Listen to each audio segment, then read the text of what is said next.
Hello and welcome to the Adam MacDonald view from Seagull Central. I hope you're well and I hope you're feeling all right after what has been an absolutely disastrous evening in Rome for Brighton and Hove Albion. A game which has been built up so much by Brighton fans, by the footballing community, probably the biggest in terms of opposition and venue and city and away day, the biggest game in Brighton Hove Albion's history in terms of gravitas, and the big occasion comes. And to put it bluntly, Brighton have bottled it. Brighton have absolutely bottled this. A naive performance in Rome and one where they've been essentially battered. I don't think the performance has been completely awful. I think there are good things to take from it. Brighton attacked well in stages, but there were so many components to that game where Brighton were just found wanting so easily. And it was so easy for them to get broken down, for them to get played through, for them to be bullied. And there's many ways we can look at this. They now go into this home tie next Thursday at the Amex with a lot to do. In my opinion, essentially this tie is over. The game is done. You know, if Brighton were to come back into this game, we're talking about one of the great European comebacks. Maybe not in terms of kind of level of club and history of club and all that kind of thing, but in terms of a scoreline coming back from. You know, they've got a massive mountain to climb. Brighton, in my view, are out of the Europa League now. The season is looking a lot different, and I think there's a post-mortem which maybe we can start to have now on the season, because in what has been a really crucial couple of weeks, couple of months for Brighton, with the FA Cup, with the Premier League, with the Europa League, all kind of kicking into gear since, let's say, the start of February. It's gone about as badly as you could have imagined for Brighton. Now out of the FA Cup, and it looks like now out of the Europa League as well, and the Premier League. We're slipping away a little bit. So we'll talk about this game in particular and, and the way it played out, and kind of the different ways in which I feel Brighton let this opportunity essentially slip from them. But yeah, a massively disappointing night where Brighton now, you know, go into the Amex next week with a massive mountain to climb. So, you know, for the context of this, I think, you know, it's been a difficult season for Brighton.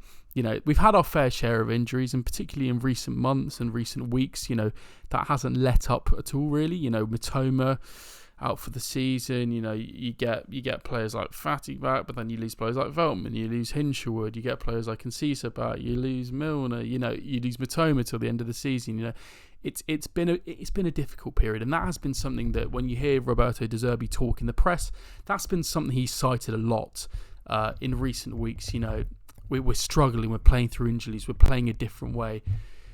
So that's the context. But I think when you look at this game tonight, I think there was a game to be played, and not just a game on the pitch. There was a game of mentality to be played on that pitch, and there was a game management to be played as well. And I think Brighton got it all wrong, and I think Roberto De Zerbi got it all wrong. The theme with Brighton is when we lose, and we lose badly. We've seen it literally last weekend against Fulham. We've seen it against Luton. We've seen it multiple times this season, and it's something new that's come in. For me, I'm putting a lot of it down to that back three. I really don't like how De Zerbi stuck to that back three and been, in my opinion, quite stubborn with it. It's been something he's not wanted to move away from, and I'm not quite sure why, because I think it's made our midfield two look so open. We're able to be played through so easily. Yes, even when we have players like Gilmour back from suspension or kind of playing in the Europa League, we're being played through so easily. Igor getting dragged out into positions, you know, pulled out into spaces where we're then having kind of the wide channels opened up so much for players like Dybala to get into. It's been a formation which I've really not understood, and what annoyed me against Roma was the fact that it took Brighton to get to 4-0 down for De Zerbi to change that back to 4-0. Now, it's not just a formation thing, of course it's not. It is a mentality thing. It's a how you play the game thing. You saw Roma in those closing 10 minutes after they'd gone 4-0 up. They knew how to manage that game. They're stopping it every 5 minutes. The fouls going down every 2 minutes. And that is good gamesmanship. That is what I wanted to see from Brighton. Okay, we go an early goal down. That, you know, it's not ideal, but that's fine.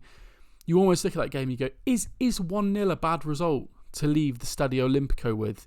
You know, that was the text I was sending to my group chats, you know. You'd take 1-0 at this point. You would take 1-0. And I think maybe what we're seeing with the De Zerbi side and this Brighton side under De Zerbi is maybe that lack of mentality, that lack of gamesmanship to see through a game when you're at a difficult, place, you're at a difficult opposition stadium, you're in Europe in your debut season and you're 1-0 down to a top European side. How do you manage that situation? Are you able to see through the difficult periods? Okay, you make an individual mistake. Are you able to see through that difficult period? And it looked like after half time we were able to. We came out and we actually played kind of pretty well in that second half. Fatty coming on for Enciso, and we're getting to those little half pockets with Buonanotte and Welbeck, and there were a couple of chances falling to Welbeck, and we were kind of pulling our way into it. But then there's just these defensive errors which are just like, oh my God, what the hell is going on? And it's not just, okay, of course there was a set piece here, a set piece there, a dunk error, but it's a shape thing. There were many times where we weren't scored against, where we were just completely cut open. And I think that's a formation thing. But I bring it back to that mentality thing, that how do you manage a game thing? And we can't seem to do it. It happened at Luton. We can't seem to just go, right, hold on. Let's do 10 minutes where we just shut up shop. And I think that's the string to De Zerbi's bow that he doesn't quite have at the moment, where he can't seem to shore up his side. And I think it's ultimately cost us in Europe here. I'm delighted with what De Zerbi's done over these last 18 months at Brighton. He has been a breath of fresh air. He has been an improvement on Graham Potter. He's been the tonic that we've needed after Graham Potter and after the loss of Graham Potter. He's been absolutely fantastic, brilliant football. But one of the things under Graham Potter, and I would never want to go back to this, but we were very, very difficult to beat. We were a shored up side. We might lose games, but we'd never get battered. We'd always be in games, and we might not create chances, but we'd always be a solid side. And I think that's something we've lost a little bit.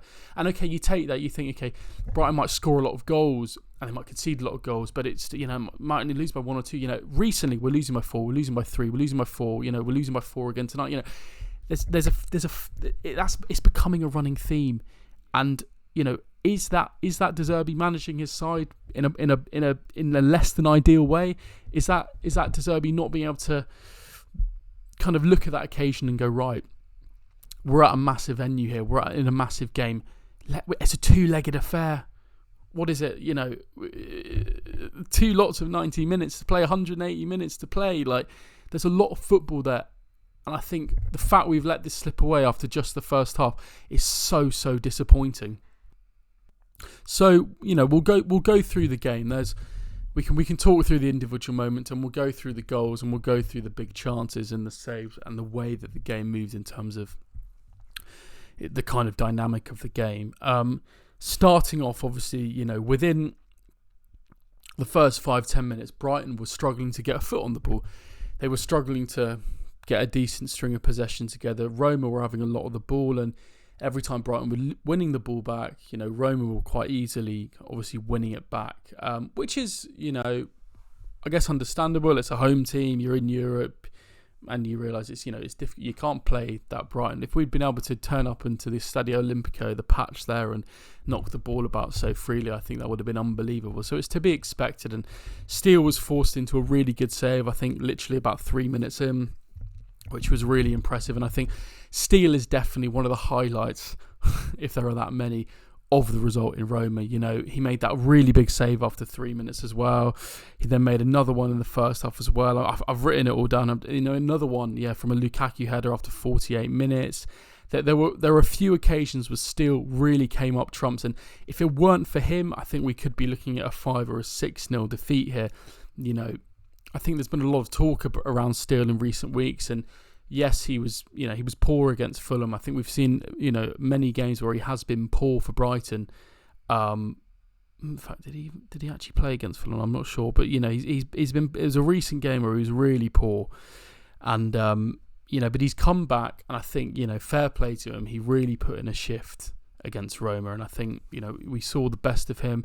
Yes, you could argue some of those shots were right at him, but I think he showed an initiative, he showed an experience, he showed a kind of balls, so to speak, to kind of really command his box and come out and make big saves and big moments. So I think if it weren't for Jason Steele, we could have been looking at a much more tricky result for Brighton tonight, and one where it's even less likely that they'd be able to get something back at the Amex. But yeah, Lukaku looks really up for it that first 10 minutes. Obviously getting that chance from against Jason Steele, which he did really well for.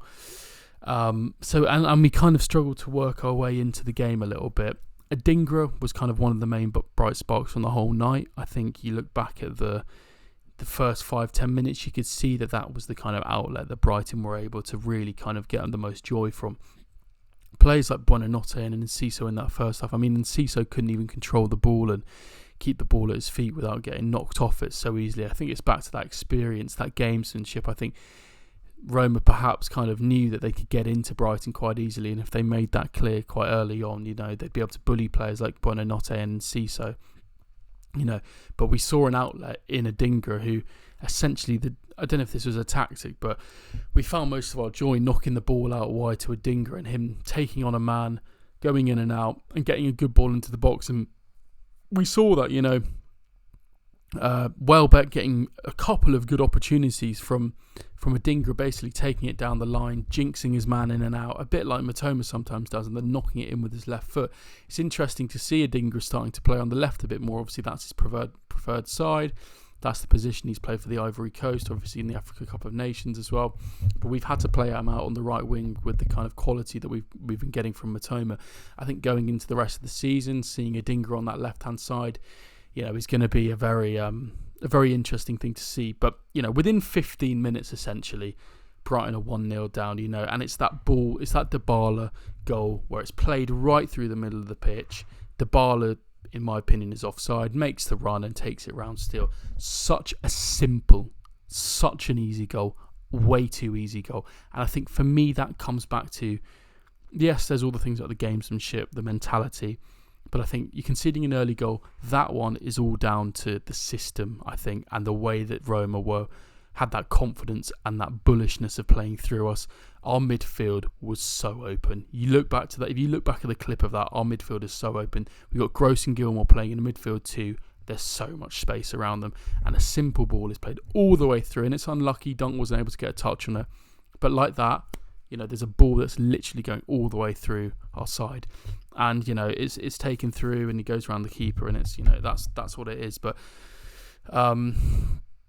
it's very tight, and I think from a refereeing decision, obviously the linesman gave offside. I think it was offside. I think it was quite clear from the photos that it was offside, as we even saw with, I think, the third goal as well, which in my opinion was just definitely offside, like no question about it. But at that point, I think it was interesting because even then, at 1-0, it felt like Brighton were a long way from coming back. Okay, we'd started not great. We'd had a couple of opportunities, but, Roma had the foothold in the game. But it felt like an uphill battle even at 1-0, which is why I think that view of like 1-0 would be a good result that lots of us were saying to each other at 1-0. Let's just get out of here 1-0, show that gamesmanship, show that mentality to get out of here just 1-0 and manage this game. Because even then it felt like there was a real uphill battle, and I think it's interesting because that first goal, in my opinion, you could see the heads drop a little bit. Okay, they picked up again later in the second half, but I think after that first goal, you could see Roma came out. They knew how to play. They knew how to play against Brighton. They'd obviously seen the clips. Be physical with them. Press them high. Don't give them time and space on the ball. Kill every time they get possession and make it really difficult for them. And then you play through them. And I think they did that so well. And Brighton's heads did just drop. We were trying to play our way, but it seemed as though all the confidence had been drained from us. And I feel like I'm saying this so many times, but I think that does go back to an experience thing and a mentality thing. And, you've got that spine of the team, obviously Steele, Dunk, Gross, Welbeck. I think that's a good call from De Zerbi playing those players. And I think of all of those players, I think Gross and Welbeck were the two that were the most impressive. I thought, for me, I actually felt Welbeck had a good game. I know that might sound quite ironic considering, he missed a lot of chances, and he did miss a lot of chances. But it felt to me that if we were going to get any opportunity, it would be coming through Welbeck. It felt to me like he had a moment in him. It felt like there was going to be one of those Welbeck at Chelsea moments, or, those moments that we get with Welbeck where we got our backs against the wall a little bit. We've gone 1-0 down, and then Welbeck comes in with a clutch moment. And it kind of felt like this was his moment. There were lots of chances coming his way, and he couldn't quite finish one off. But I did have a feeling that he might bring something out of the bag. And he had a massive, massive chance after about 25 minutes, obviously with that Adingra cross. But yeah, there was just a real intensity to Roma's play that I just think Brighton were really unable to kind of keep up with. And then quite quickly after that, Brighton kind of managing to have a little 5 minutes here, 5 minutes there of getting themselves back into the game, but not really doing too well at that. And then Roma essentially get that second goal just before half time, and that's a real killer. That's a real killer. Obviously, the ball dropping out of the air, Lewis Dunk taking it on his knee, as he so often does so well, knocking it back to the keeper, fair enough, whatever. But it goes straight into Lukaku's path, and Lukaku was absolutely clinical with it. A couple of touches out of his feet, and then bangs it into the near post, taking it sweeping right across Jason Steele. And suddenly, it's weird because at that point you think you're 2-0 down. And in some ways, you're going to the half-time, and it happened. Brighton were able to actually come out with almost a bit of a point to prove. I think their heads dropped after that first goal, but I think after the second goal, maybe they felt a bit of that kind of rallying spirit to try and get themselves back into it. And we saw that after half-time. We saw that in that little stint just before half-time after the second goal, where Welbeck had another chance, essentially a carbon copy of that first chance, where Dingra knocked it over from the left-hand side. He headed it straight at the keeper. But it's I'm finding it really hard not to just keep coming back to that game management thing, because I just think 2-0 down. Okay, you accept an early goal, you accept an individual mistake. They're really annoying. It's so frustrating, but it is acceptable. I think what for me, when I start getting quite annoyed, is when I look into that second half, where we're playing actually quite well in that second half. We're coming out and we're attacking quite well. Ansu Fati's coming on and we're beginning to look a little bit better. We're beginning to play with a bit more confidence, playing through the lines a bit more. We're getting a few more chances, but everything's undone. Everything's undone with our defensive naivety. We're not able to keep our line, at a reasonable distance up. We're playing a really high line. We're playing a line that's getting spread out from left and right. So Igor getting dragged out into the left kind of wing back position at times. I mean, what are you doing? Play a back four, for God's sake. Play a back two. You've got Lamptey half the way up the pitch. Not his own fault. That's his position. But our defence was just all over the place. That pocket, that kind of left-hand channel, that right-hand channel where you have the kind of players in the back three, just getting opened up so easily. And I think, and we didn't see that when we moved to a back four. And what annoys me is that we were actually attacking quite well, and we were creating some chances, but everything was being let down by the fact we were just completely screwing it up defensively, and we were out of sorts. There was gaps in midfield, there were gaps in defence, and to me, it just feels textbook. It feels so naive and so inexperienced, and I think that was the real trouble with that kind of second half. I do want to talk about the kind of rest of the chances in that second half, because I think they came out and actually played quite well, Brighton. I think one thing before we do go on to talk about the second half quickly is a thought that I actually wrote down at half time, which was, is this the moment where De Zerbi can show he's an elite coach? Can he coach this Brighton side back from a 2-0 deficit away in Europe in a European two-legged affair to get themselves back into the game, to get themselves back into this tie? And I think for me, that's where the crux of maybe this whole frustration for me comes from, because it felt like it was a game which, okay, you make an individual error, you concede an early goal, but how do you come back into it? Can we show that gamesmanship to maybe not even just come back into it, maybe just shore it up and go to the Amex with a 2-0 defeat? That's okay. We come back from that. We can come back from that. Even if we do or don't, we can come back from that. We show an experience, and I think maybe, look, Potter wouldn't have perhaps got us to Europe in the first place. But would a Graham Potter side, Brighton, capitulated in that way? I would argue maybe not. And I think that half-time was a real opportunity for De Zerbi to show his tactical acumen, he talks about that mentality, wanting a side with better mentality, and maybe to show his own kind of acumen at the top level. I wonder whether that second half performance, and maybe that performance generally, and maybe the kind of thrashing defeats generally, will put top clubs off De Zerbi. I think that's a genuine point, but I actually did trust De Zerbi to kind of get us back in that game, because that's what you get with De Zerbi. You get that spark, you get that passion, you get that energy where they can flip a game on its head, and we can suddenly come back and win it 4-2. But we couldn't show that, and I think this was an opportunity where you don't try and come back and win it. You almost try and just ride out the storm for the rest of the game and keep yourself solid and keep yourself shored up and get yourself back home and see what you can do. So, I mean, yeah, there were a few big chances in that second half. Obviously, we had that Welbeck chance where Adingra does really well and Fatty do really well to link up, and Adingra is driving at basically their defence directly down the middle, and then Welbeck comes in and off his left-hand side, and Adingra plays it into him, and Welbeck has that shot with his left foot, and it kind of just goes up and over. But that was a really big chance, probably the best chance of the game that hadn't been scored, probably Brighton's best chance of the game by a mile. And if that was on Welbeck's right foot, maybe give him a bit better opportunity. It's a similar finish to one that he had. You think back to maybe his first goal for Brighton, I think it was against Aston Villa, where he's on that kind of right-hand side and he finishes it across the keeper. He wasn't able to do the same on that left-hand side and he skied it over. Adingra did fantastically there, but it felt to me like Welbeck had that moment in him. It's something I've spoken about. Adingra and Welbeck were the two players, with Gross as well, and Fatty when he came on, the players that I felt could spark up that moment. And I think it needs to be said, Brighton attacked well in that second half, in that period from kind of half time to the third goal going in. I think they did attack well. And that was a positive period for Brighton because they looked decent. Fatty was linking up well, and we were getting forward. We were getting Buonanotte getting into those half spaces as well. I think we were showing a bit more of our usual way in attacking. We were able to break through that Roma physicality, that Roma kind of bullishness that they were showing. We were able to play through that a little bit, and we did get some decent opportunities. But I think my one thing I noticed at the time was a lot of our chances were coming in through kind of like crosses into the box, and that's never really a Brighton way to play that we've seen recently. Kind of Tariq Lamptey, kind of or Adingra just getting crosses into the box. We might have got a goal from that, but it felt a bit hit and hope at times, I think. And I think maybe that's why the second half it was good, because we were able to make some more kind of better fashioned chances. But it was all undone. It was all undone with that third goal.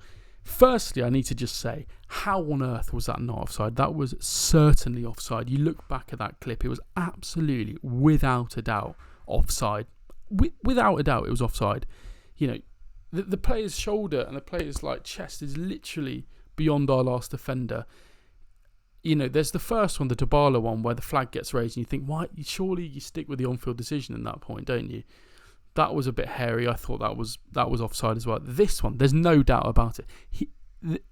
Roma were absolutely offside, and I think, okay, I'm sitting here. My shtick is to blame De Zerbi and to blame the way we set up and blame that naivety. But I think you can look at the refereeing decisions here, and I do think we were really unlucky to get 2 goals. In a different game. Those 2 goals get chalked off. Suddenly the result might have been different, but it's a 2-0 defeat. That's one that we can really work with a lot better at the Amex. And I think, to me, that is an absolute disgrace that was not given offside. An absolute joke. But with all of that said, I think it was just dreadful defending. It was dreadful defending. You look at actually that back post when the ball comes in and it's scored by the Roma player, but there are 2 other Roma players around. There are 3 unmarked Roma players at the back post to kind of knock that in when the ball gets floated in. It's awful defending, and that's what I go back to. It's a period where we're playing quite well, we're attacking quite well, but what lets us down? That defensive unorganisation, that all over the place aspect, that high line, the line that's getting dragged out into positions it shouldn't be. And it wasn't just happening in open play, it was happening in set pieces, and obviously the 4th goal as well. I'm actually just not even going to get into it, because I think it's just it's a copy of just poor defending, and to come so quickly after that 3rd goal was so disappointing. I think if I pull it out and try and look at the wider picture here, the thing that I think is most disappointing is that this feels like it feels so flat, because it almost feels like maybe the kind of quote-unquote end of the season. It's not the end of the season. There's still a lot to play for in the Premier League, but I think from my perspective, I'm looking at how we're playing at the moment, and I just can't see us climbing up that table. I think we've dropped points against teams we should have beaten, but I think we've also been found out a little bit in that kind of way that we've played. I think getting beaten so easily, again, I think we don't have that mentality now to come back, I don't think, and really climb our way back up the league. And we're not looking like a side who are kind of rejuvenated and revived after that winter period and ready to go into the business end of the season. I think there's going to be so much deflation amongst those players. I mean, if there's not, I'll take my hat off to them, but, amongst the fan base particularly, going out of the FA Cup and now the Europa League seemingly so quickly, within a month essentially of kind of going, right, this is our business end of the season starting, for it all to go wrong so quickly. To me, it sort of does feel a little bit like the end of the season. And, yes, there's a lot to play for in the Premier League. Yes, we can still technically get Europe, but it just doesn't feel like it's going to happen, does it? It doesn't feel like that's the destination for this season. And I think, we don't need to get too downbeat about it. I think that's, you can't expect that every season, but for me, I think it's the way we've done it. I think it's the way we've gone out. We've shot ourselves in the foot. We've almost been our own worst enemy in terms of kind of slipping down the Premier League a little bit, or knocking ourselves out of the FA Cup, which I don't think was an awful performance of Wolves, or just going out so poorly against Roma with a naive performance. And I think I look into this rest of the season, and I don't think Brighton have that nous, that mentality to kind of get themselves back up the table. Look, I think, if we're going to give real picture to this, a real bigger picture to this, what a ride it is for Brighton, and what a result for them, for all of us, being able to go out to Roma, being able to go out to Marseille, Athens, Amsterdam, amazing away days. We cannot thank people like De Zerbi enough for what we've been given this season, and it's been an unbelievable ride. But it just feels like such a shame that, because in my head at least, and maybe that will change next week, and maybe that will change as we get back into the cut and thrust of the Premier League, but it just does feel like our season's over a little bit. So yeah, a real deflation. I'd love to know how you're feeling. If you've got any views on the season generally, please kind of put them in the comments, put them in the reviews, put them down in any section. I'd love to hear what you think. And if you have any challenges to what I've been saying, please come back. I'd be really interested to hear. But a tough one, obviously. Nottingham Forest at the Amex on Sunday, and then we have a kind of big break with the international break. Of course, we'll hope to see Lewis Dunk playing for England against Brazil, and I think it's at Belgium as well in the March internationals, although I'm not sure after that mistake against Lukaku. I hope Gareth Southgate wasn't watching that. But there's still a lot to play for. There's a lot to play for. A couple of weeks ago I was giving an interview to the iPaper where I said Brighton's season's not been that bad. We've still got so much to play for. We have less to play for now, but there is still stuff to play for. So it's going to be interesting next couple of weeks. Big game of the Amex on Sunday, where we're gonna need the support of the home side, the Brighton home side, to get behind this team, which will be so knocked and so deflated. So it's a big one. In the meantime, if you're in Rome, if you're listening to this in Rome, watching this in Rome, get back safe. And I want to extend my thoughts to the two lads who obviously just had that awful thing happen to them in Rome. So my best wishes going out to them and anyone else who's affected by that situation. But yeah, stay safe in Rome. Enjoy the rest of your week. We'll see you on Sunday at the Amex and up the Albion.